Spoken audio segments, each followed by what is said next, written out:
Okay, so today's lesson, we will be discussing lesson 37. And we have the following content. First thing, we have word ending ship like leadership. And then we have here word beginning im like import and m like empire. Then we have word beginning trans like transport.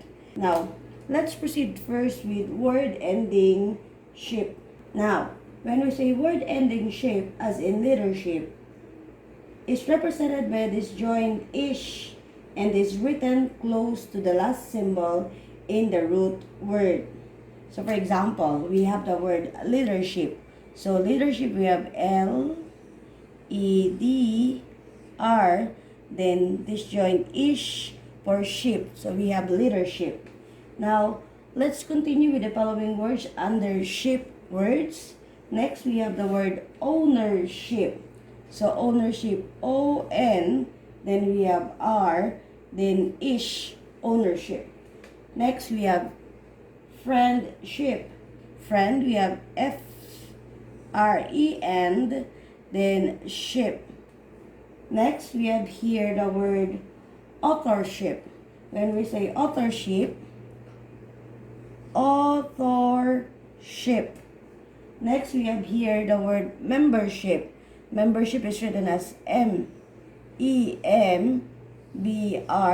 then ish per ship. Next, we have here relationship.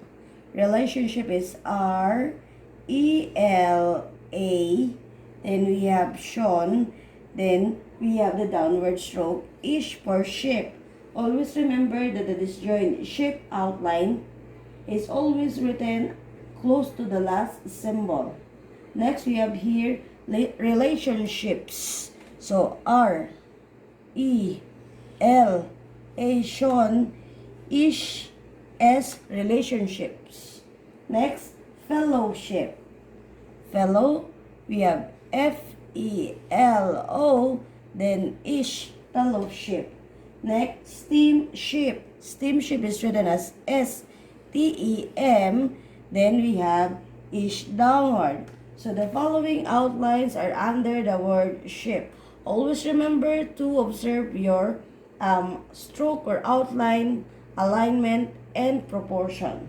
So I hope the following outline clearly explain how to write the word ending ship that is represented by this known ish. Now, let us proceed with the word beginning im and m. So let us clean up the slate. So, word beginning im and m. Okay, for the word beginning im, the word beginning im and m, as in import and empire, are represented by the symbol M. Okay? So, M is longer to an N stroke. So, let us have the following im words.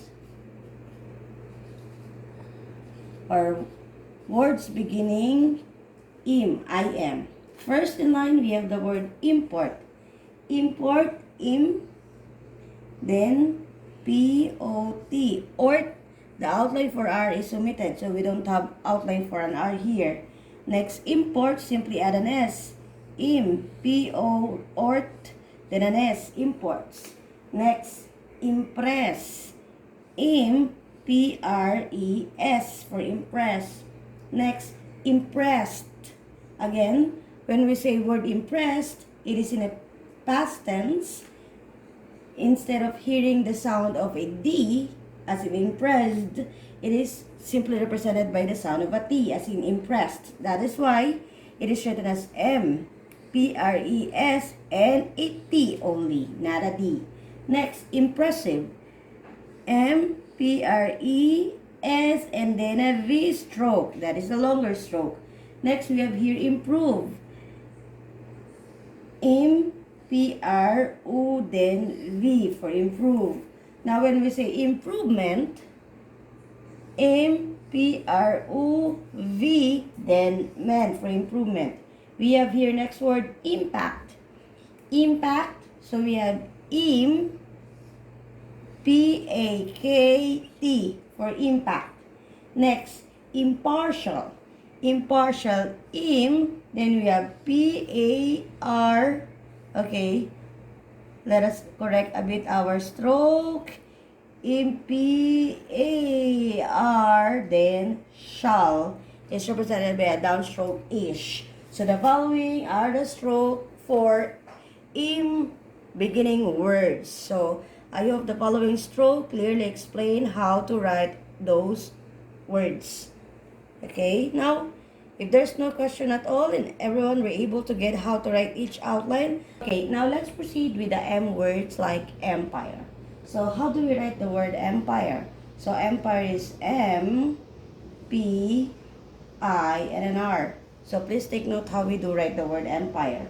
Next, we have employ, as in E-M-P-L-O-Y. Employ is written as M, P-L, and an O-Y. Employ.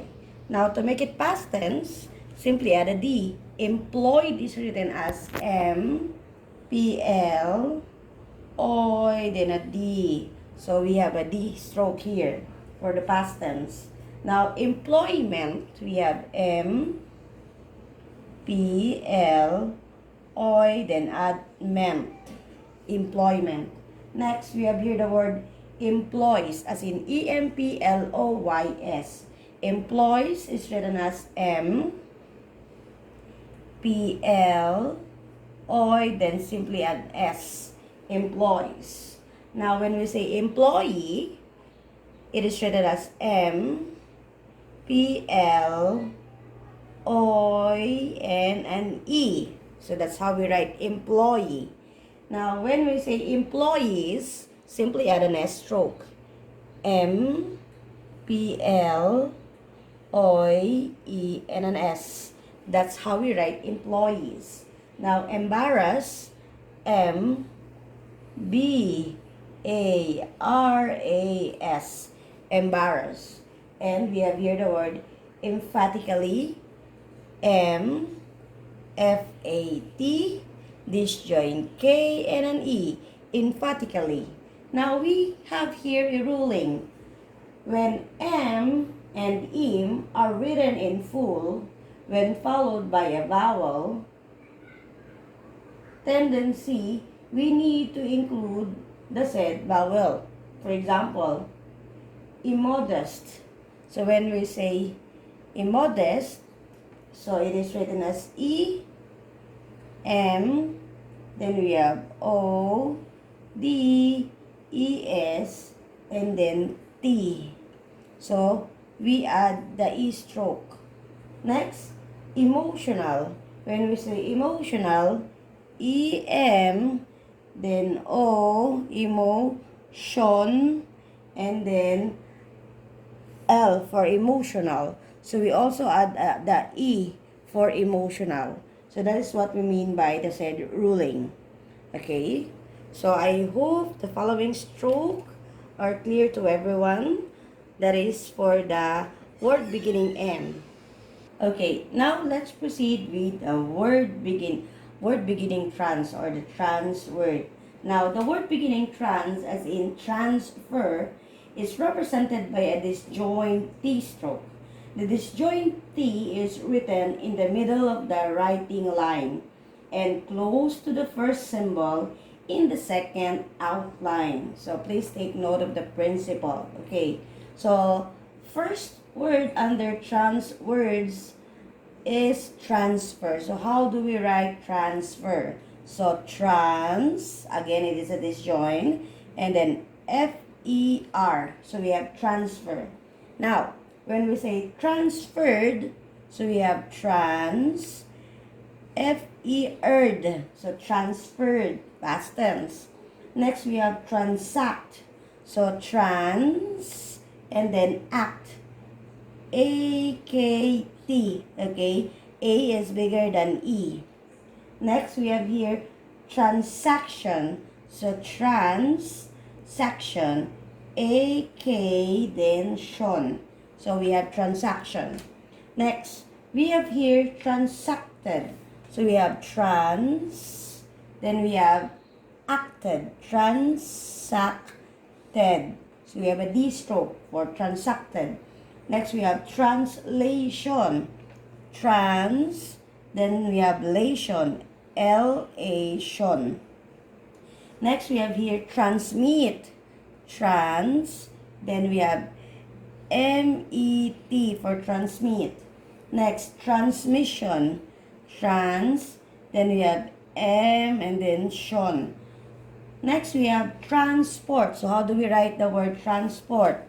Trans, and then we have port, P-ort. Next, we have here transportation. How do we write transportation? Trans, P-ort-ation. Next, we have here transcribe, trans, and then we have cribe, K-R-I-B. It's a bit longer for the B stroke. Next, transistor. So transistor is written as transistor, E-S-T, then we have an R. So the following outlines are under the word beginning trans. So again, the word trans is represented by a disjoined T stroke. Okay? So I hope I was able to demonstrate well the following outlines under lesson 37. Thank you.